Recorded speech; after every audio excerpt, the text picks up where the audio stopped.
Hello दोस्तों, स्वागत है एक नई वीडियो के अंदर। उम्मीद करता हूँ कि आप सब लोग ठीक होंगे। जैसे कि आप लोगों को थंबनेल देख के ना पता चल ही गया होगा, दुबई टू यूके। ठीक है, दुबई से या यूएई से इंग्लैंड। रिसेंटली मेरा एक दोस्त है, उसने अप्लाई किया था, दुबई के अंदर ही काम कर रहा है। उसने यूके का एक वीजा अप्लाई किया था। ये नहीं है कि वो विजिट वीजा या स्टडी वीजा, उसने वर्क परमिट अप्लाई किया था और उसका वर्क परमिट आ चुका है।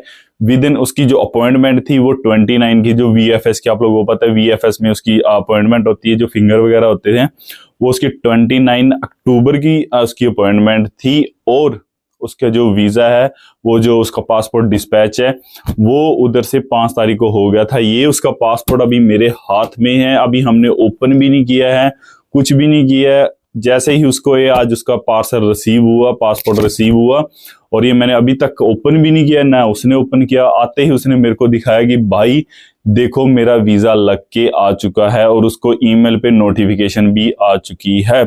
मैंने उसको बोला भाई कि हम एक वीडियो शूट कर लेते हैं। वो थोड़ा ना क्या कहते हैं, शर्मा रहा है कि भाई यार नहीं। आप लोगों को पता है कुछ लोग होते हैं ऐसे कि कैमरे के सामने नहीं आना चाहते हैं, बोलना नहीं चाहते, लेकिन थैंक यू फिर भी उसने। कि कुछ लोग ऐसे होते हैं, देखो दोस्तों, आके आप लोग उसका वीजा लग जाता है, हमें उसी टाइम पता लगता है जब वो इधर से मतलब किसी कंट्री में चला जाता है।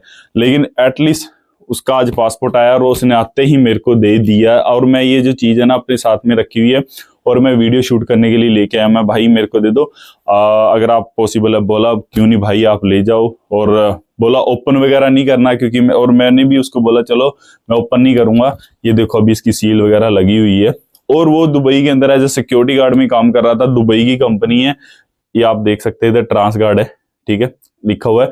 ट्रांस गार्ड कंपनी में काम कर रहा था, एज ए सिक्योरिटी ऑफिसर काम कर रहा, मतलब सिक्योरिटी गार्ड काम कर रहा था। उसकी 2200 सैलरी है, फिर भी उसको जो है सिक्योरिटी गार्ड मतलब उसको वर्क परमिट मिल गया यूके का। उसने मतलब कैसे अप्लाई किया, क्या क्या डॉक्यूमेंट रहे, सारे के सारे आज हम ना जितने भी आप लोगों के क्वेश्चन है इस वीडियो में डिस्कस करने वाले हैं। क्योंकि हम लोगों के ड्रीम बहुत बड़े बड़े हैं, छोटे ड्रीम नहीं होते। अब जैसे हम अपनी होम कंट्री में थे, इंडिया, पाकिस्तान, नेपाल, कहीं से भी हैं, हम लोग उधर से सोच के आए थे कि हम लोग दुबई जाएंगे। तो दुबई आके ना कुछ लोग ये सोचते हैं कि हमने ना इधर से कैसे ना कैसे मूव होना है किसी यूरोप कंट्री में, या यूरोप कंट्री में किसी अच्छी कंट्री में, जैसे कनाडा, ऑस्ट्रेलिया, अमेरिका या यूके। जैसे अभी मेरे भाई का, इसका दोस्त का वीजा आ गया है। कॉन्ग्रेचुलेशन, आप लोग भी कमेंट जरूर करें और उसको बधाई जरूर दें। और आपको मैं इस वीडियो में बताऊंगा कि डॉक्यूमेंट वगैरह क्या क्या रिक्वायर होते हैं और प्रोसेस वगैरह क्या था उसका। वीजा ये जो वर्क परमिट है किस पोजीशन के लिए आया है, सारे के सारे इंफॉर्मेशन आपको आपका भाई प्रोवाइड करेगा। और ये जो वीडियो आपने लास्ट तक जरूर देखनी है। और अगर आपने मेरा चैनल अभी तक सब्सक्राइब नहीं किया, सब्सक्राइब कर लें। तो दोस्तों वीडियो करते हैं शुरू। देखो जैसा कि आप लोगों को पता है, जो हम लोग इंग्लैंड का या यूके का वीजा अप्लाई करते हैं, 3-4 प्रकार के होते हैं।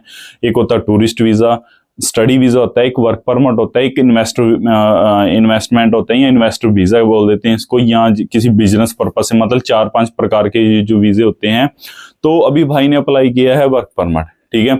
इसके मतलब खर्चा वगैरह क्या आया है, डॉक्यूमेंट क्या क्या रिक्वायरमेंट है, वो अभी मैं आप लोगों को बताऊंगा। देखो अगर आप लोग भी यूके का वीजा अप्लाई करना चाहते हैं ना, तो देखो एज कंपेयर हमारी होम कंट्री में ना, मतलब सपोज करें आप लोग इंडिया से हैं, अगर आप लोग इंडिया से अप्लाई करेंगे ना, इंडिया में रिजेक्शन ज्यादा आ सकती है अगर आप लोग वहां से मतलब यूके का वीजा वगैरह अप्लाई करते हैं। दुबई, यूएई, क्योंकि आप लोग ऑलरेडी यूएई के रेजिडेंस हैं, आप लोग यूएई में काम कर रहे हैं, तो इधर से ना जो चांसेस कम हो जाते हैं। मतलब आप लोगों के अगर रिजेक्शन मतलब बहुत कम चांस होते हैं कि आप लोगों के रिजेक्शन वगैरह आए। तो सेम चीज उसी भाई ने की है। उसने 2 साल अपनी कंपनी में काम किया और उसका थोड़े टाइम बाद वीजा भी एक्सपायर होने वाला था। और लेकिन फिर भी उसने मतलब ऑलरेडी पहले अप्लाई किया हुआ था। उसने क्या क्या किया वो सारी चीजें आप लोगों को मैं बताऊंगा। वीजा मैंने आप लोगों को बता दिया कि 4-5 प्रकार का होता है। उसने मेरे को बताया कि आप लोग टूरिस्ट वीजा भी जा सकते हैं अगर आप लोगों के देखो सैलरी कम है। जैसे कि कई लोग इधर होते हैं कि बोला था कि दुबई के अंदर अगर ये कोई मैटर नहीं करता है कि आप लोग लेबर में काम कर रहे हैं, किसी अच्छी पोजीशन में काम कर रहे हैं, तभी आप लोगों का किसी अच्छी कंट्री का जो वीजा लगेगा। देखो अगर आप लोग लेबर वगैरह में काम कर रहे हैं ना, तो वो बोल रहा था कि यूके के अंदर काम बहुत ज्यादा है, ठीक है। और यूके ही उसने क्यों प्रेफर किया, मैंने 1-2 चीजें भी पूछी। उसने बोला कि देखो जैसे कि शादी के बाद, ठीक है, मेन बात ये होती है कि जैसे आप बोला कि मैं शादी करूंगा यूके जाके, या मतलब मैं इंडिया में शादी करता हूँ, तो मेरे बच्चों का जो स्कोप है या स्टडी वगैरह वो बिल्कुल फ्री रहती है 12th तक, मतलब 12वीं कक्षा तक या 12 क्लास तक उसकी जो स्टडी है यूके के अंदर बिल्कुल फ्री रहेगी, बोल रहा था। दूसरी बात एक और चीज बताएगी, हम लोग जैसे दुबई के अंदर काम कर रहे हैं ना, तो हमें रेजिडेंस वगैरह बिल्कुल नहीं मिलेगी। अगर आप लोगों की कम सैलरी है, अंडर चाहे आप लोगों की 10,000 दिरहम सैलरी भी हो या 20,000 दिरहम सैलरी भी हो ना, तो भी आप लोगों को यूएई के अंदर या दुबई के अंदर रेजिडेंस नहीं मिलती है। रेजिडेंस किसको मिलती है? जो लोग दुबई के अंदर अपना पैसा खर्च कर रहे हैं, या इन्वेस्टर हैं, जिन्होंने वीजा मतलब क्या कहते हैं किसी प्रकार का बिजनेस वगैरह ओपन किया हुआ है। तो ये जो चीजें हैं, ये मैं उसकी चीजें से बिल्कुल एग्री हूँ कि स्टडी वगैरह उधर 12th तक बिल्कुल फ्री है और रेजिडेंस मिल जाएगी। उसके बाद एक और दो चीजें उसने बताई कि इधर का मौसम और उधर के मौसम में दिन रात का फर्क है। आप लोगों को पता है दुबई के अंदर मतलब 2-3 महीने ऐसे हैं जहाँ मतलब मौसम थोड़ा ठंडा रहता है, लेकिन वो भी रात को या सुबह सुबह ठंडा रहता है। और उसके बाद मौसम मैंने बात बता दी। उसके बाद आ जाते हैं जो सबसे मेन होता है ना, हम लोग किसी भी कंट्री में मूव करते हैं ना, चाहे छोटी कंट्री हो बड़ी कंट्री हो, हम सिर्फ मूव करते हैं पैसों के लिए कि हमें चाहिए होते हैं पैसे, कि अच्छा खासा हमारा पैसा बन जाए। अगर सपोज करें कि आप लोग दुबई में एज ए लेबर काम कर रहे हैं ना, तो आप लोगों को 1300-1400 दिरहम मतलब सैलरी मिलती है, जो कि इंडिया में बन जाती है मेरे हिसाब से 30,000 रुपये।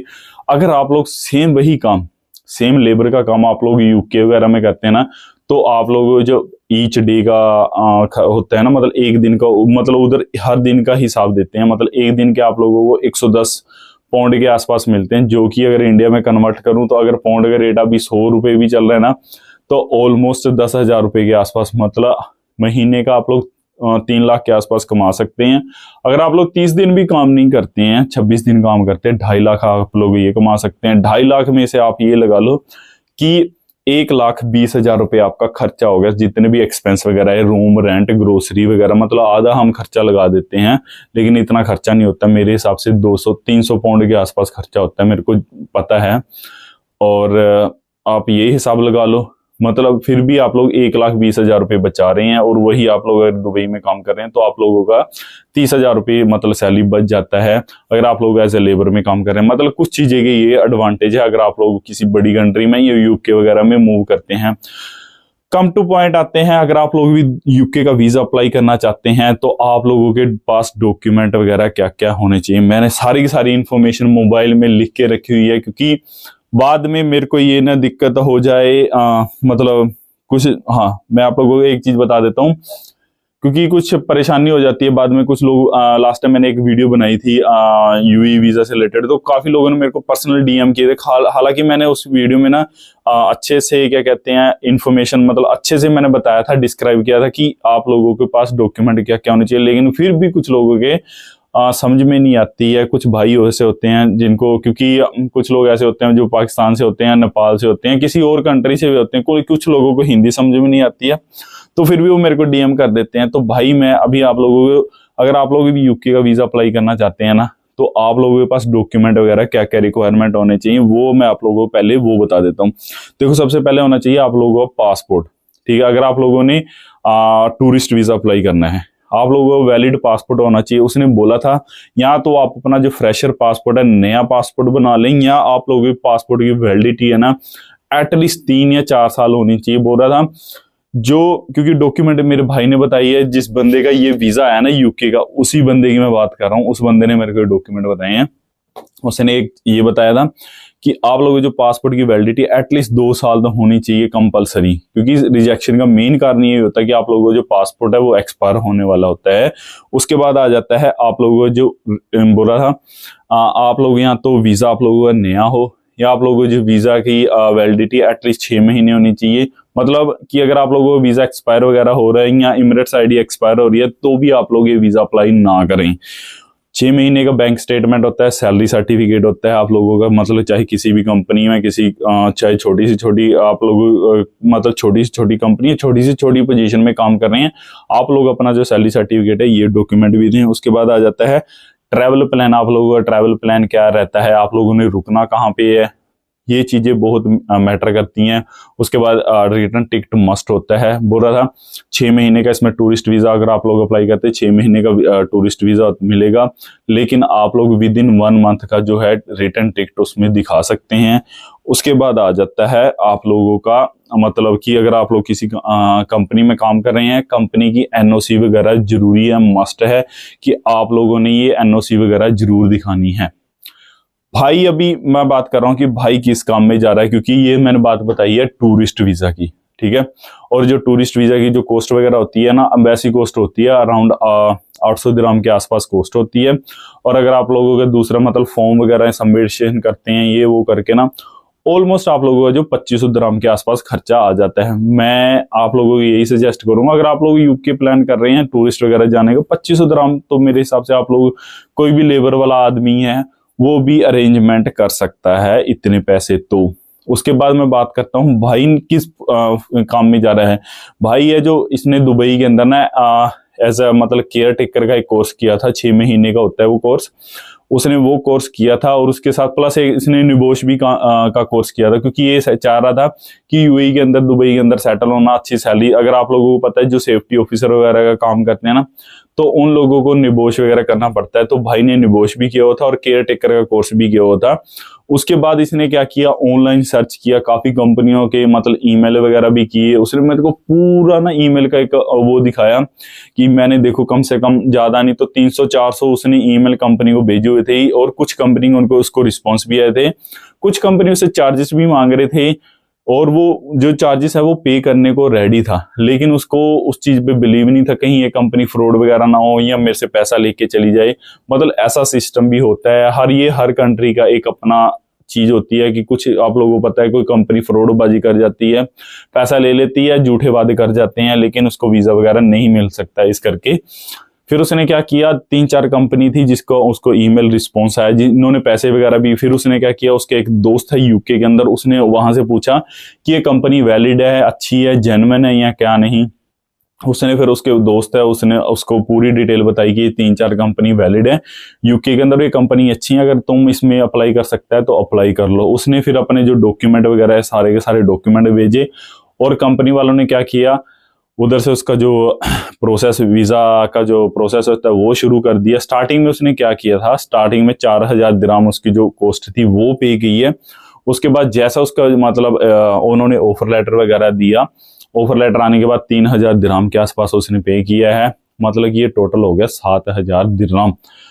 उसके बाद जैसे ही उसका वीजा आ गया, मतलब एम्बेसी फीस वगैरह सारी इंक्लूड करके उसका जो टोटल खर्चा है वो है 18000 दिरहम, विच मीन कि अगर हम इंडियन करेंसी में कन्वर्ट करें तो 4 लाख के आसपास, 4 लाख के आसपास। अगर आप लोग 4 लाख रुपए लगा के आप लोगों को अगर यूके का वर्क परमिट मिल रहा है तो आप लोगों के लिए ग्रेट अपॉर्चुनिटी है, बहुत अच्छी अपॉर्चुनिटी है दोस्तों। क्योंकि इंडिया में ना लोग जो एजेंट है ना 30-30 लाख रुपए ले रहे हैं वर्क परमिट लगवाने के। मैंने कुछ 25 लाख रुपए भी लेते हैं, लेकिन 20 लाख से कम कोई भी नहीं ले रहा है। अगर मैं इंडिया की बात करूं, अगर पाकिस्तान की बात करूं तो 70-70 लाख 80-80 लाख रुपए ले रहे हैं एजेंट वर्क परमिट लगवाने के, वो भी यूके का। क्योंकि मोस्टली यूके के अंदर जो नेशनैलिटी है वो इंडियन है और पाकिस्तानी लोग ही रहते हैं।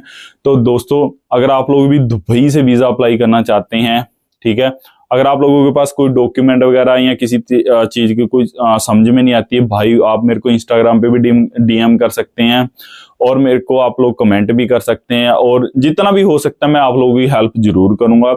और मैं खुद भी अप्लाई करने वाला हूँ यूके का वीजा, क्योंकि अभी तो मेरे को 100% श्योर हो चुका है कि भाई का वीजा आ गया, चाहे रिजेक्शन आ जाए या कुछ भी हो जाए, लेकिन मैं भी अप्लाई करने वाला हूँ। तो दोस्तों ये थी छोटी सी एक वीडियो इन्फॉर्मेशन अबाउट कि आप लोग दुबई से यूके कैसे जा सकते हैं। अगर आप लोगों को वीडियो अच्छी लगी हो, वीडियो को लाइक कमेंट शेयर जरूर कर दें। थैंक यू, और चैनल को सब्सक्राइब कर लें